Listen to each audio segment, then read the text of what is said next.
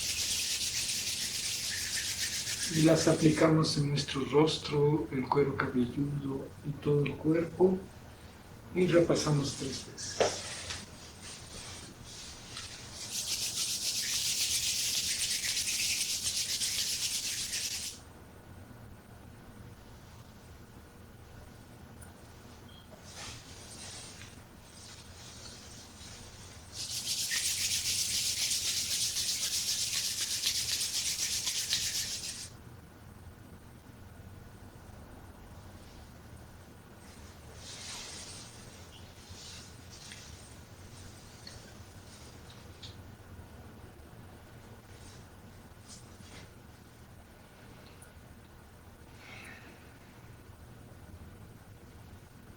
¿Cómo están? ¿Qué tantas cosas les mostró la Madre Durga? ¿Qué experimentaron? Por lo menos paz, luz. Comenten, compartan sus experiencias. Es bueno compartir. El próximo viernes vamos a tener un taller virtual de afirmaciones para la salud. Entonces vamos a trabajar con esa técnica de las afirmaciones enfocadas a la salud, que creo que en este tiempo hace mucha falta. Así que aquellos o aquellas que estén interesados, conéctense conmigo. Y aquellos que deseen apoyar a estas actividades, también conéctense conmigo. Se reciben donativos y cualquier tipo de colaboración. Por lo menos difundan estas meditaciones que tal vez a otros les sirvan. Que tengan bellos días y nos vemos hasta el jueves a las 8 de la noche.